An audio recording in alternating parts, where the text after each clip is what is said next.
Hello friends, जैसा कि पिछले चैप्टर में हमने देखा था कि जाएगू को बहुत ही ज़ोर से थप्पड़ मारा था क्वीन ने, क्योंकि दोनों के बीच में गलतफहमी क्रिएट हो चुकी थी और जाएगू को एक चेक भी दिया था क्वीन ने गुस्से में। इस चैप्टर की शुरुआत में हम देखते हैं कि क्वीन प्रैक्टिस कर रही होती है, बार बार पंचिंग बैग को हिट कर रही होती है और वहीं पर खड़ी होती है इसकी दोस्त मून यंग, जो इसे देख रही होती है। मून चिल्लाती है कि क्या बात है क्वीन, तुमने मुझे इतनी रात को यहाँ पर क्यों बुलाया है और इस तरह से क्यों बिहेव कर रही हो, कुछ तो बोलो। यहाँ पर तुम मुझे बुलाकर ऐसे चुपचाप खड़ी हो, कहीं ऐसा तो नहीं कि तुम नहीं चाहते कि मैं जाकर प्रैक्टिस करूँ ताकि तुम्हें मैं वाइल्ड लीग में हरा ना दूँ? हाँ, सच कह रही हूँ ना। देखो, मैं तुम पर इजी हो जाऊंगी, ये सब करने की जरूरत नहीं है, ये सब मत करो तुम। बट क्वीन, उसका इन सब बातों पर ध्यान ही नहीं है, वो कुछ और ही सोच रही होती है। तब क्वीन कहती है कि तुम्हें क्या लगता है कि मैं एक मॉन्स्टर हूँ? उसने मुझसे जो कहा, क्या मैं एक मॉन्स्टर हूँ? ये सुनते ही मून हैरान हो जाती है और कहती है कि क्या तुम सुबह से इस बारे में सोच रही थी? तुम्हें ये इतना ज़्यादा परेशान कर रहा है? मुझे तो लगा ही नहीं था कि तुम ऐसी हो। लगता है तुम्हें इस बात से परेशानी है कि तुमने उसे थप्पड़ भी मारा। तुम इसी बारे में सुबह से सोच रही थी ना।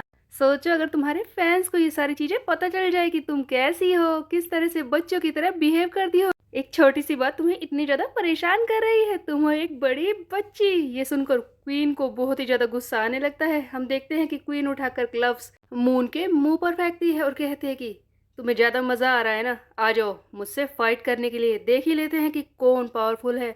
दोनों हम देखते हैं कि लड़ाई करना शुरू कर देते हैं। उसके बाद यहाँ से सीन शिफ्ट हो जाता है जाएगू के घर पर। जाएगू रोज की तरह सारे काम कर रहा होता है, अपने छोटे भाई बहन को तैयार कर रहा होता है, उनके बैग पैक कर रहा होता है स्कूल के लिए। बट हम देखते हैं कि उसका छोटा भाई उसे परेशान कर रहा होता है। उसका छोटा भाई जाए हुए कहता है कि फिर से मुझे सॉसेज चाहिए, मुझे सॉसेज चाहिए, मैंने तुमसे कहा था। तब जाएगू कहता है कि मैं भूल गया, मैं कल फिर से याद रखूंगा, बना दूंगा मैं, तुम चिंता मत करो, रोना बंद करो। बट जय है चुप ही नहीं हो रहा होता है और कह रहा होता है कि मुझे सॉसेज चाहिए, मुझे खाना नहीं खाना, मुझे खाना नहीं खाना। उधर उसकी छोटी बहन जय सोम उसे चुप कराने की कोशिश कर रही होती है। तब जाएगू, जो बहुत ही ज्यादा इरिटेट हो जाता है इन सब चीजों से, वो चिल्लाता है कि मैंने कहा ना, मैं कल बना दूंगा, रोना बंद करो तुम। एक्चुअल में जाएगू बहुत ही ज़्यादा परेशान हो जाता है। कभी कभी इंसान अपनी जिम्मेदारियों से भी इरिटेट होने लगता है। जाएगू के ऊपर इतनी सारी परेशानियां हैं और जाएगू इसी बारे में बता रहा होता है कि चाहे मैं कुछ भी कर लूँ लेकिन इनकी मॉम नहीं बन सकता।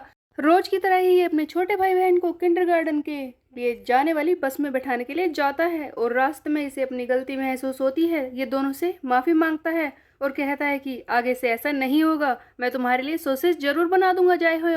तब जाएगू का छोटा भाई और बहन दोनों ही रोने लगते हैं और इससे माफी मांगते हैं कि हम ऐसा नहीं करेंगे, मुझसे गलती हो गई जाएगू, मुझसे गलती हो गई। और दोनों बस में चले जाते हैं। जाएगू रोज की तरह अपने हाई स्कूल के लिए जाने लगता है और रास्ते में सोच रहा है कि हर रोज आजकल वॉर की तरह ही निकलता है, सारे दिन ऐसे ही होते हैं। पहले जिंदगी कितनी आराम से कटती थी, बट अब मुसीबत और ज़्यादा बढ़ चुकी है क्योंकि मैं स्कूल के लिए लेट हो चुका हूँ।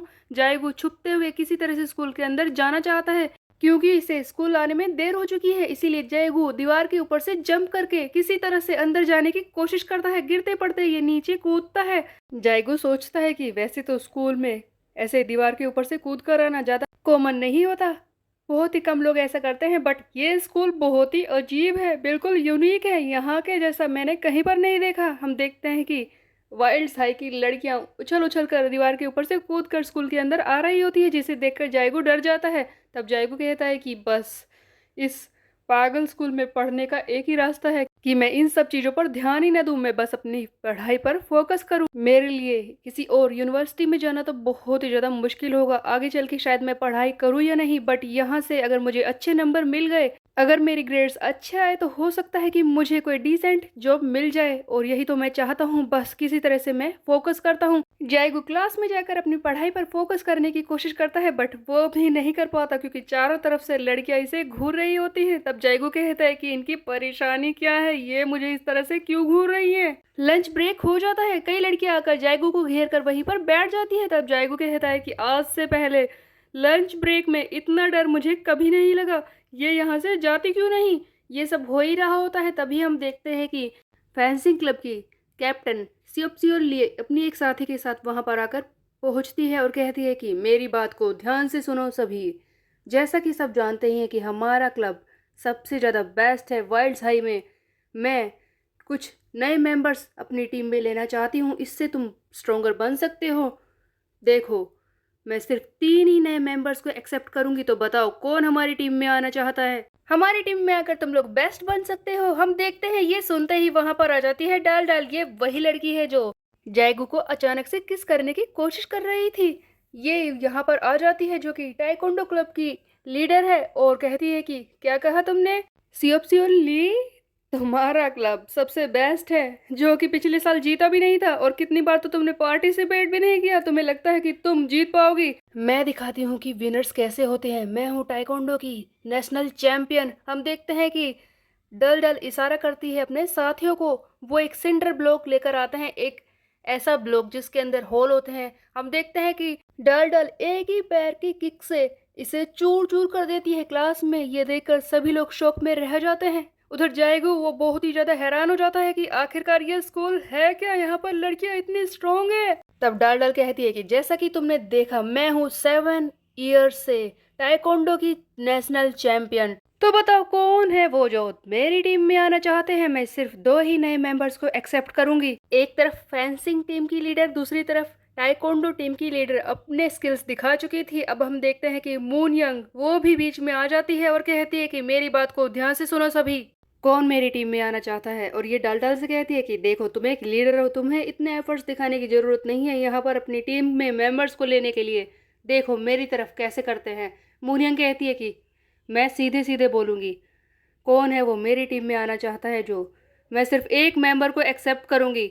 चाहे वो एक लड़की हो सकती है जो स्ट्रॉन्ग है, या फिर वो एक लड़का हो सकता है। यहाँ पर मून यंग के दिमाग में चल रहा था कि वो जाएगू को अपनी टीम में ले ले।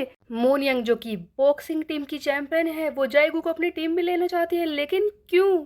जाएगू के अंदर कोई भी स्ट्रेंथ नहीं है, और उसे देखकर ही लगता है कि वो फाइट भी सही तरीके से नहीं कर पाता। तो आखिरकार मून इसे अपनी टीम में क्यों लेना चाहती है, इसका प्लान क्या है, ये हम देखेंगे आगे आने वाले चैप्टर में। तब तक के लिए मेरे चैनल को सब्सक्राइब कर ले, बेल के आइकन को कर दे प्रेस। फिर मिलते हैं, बाय बाय।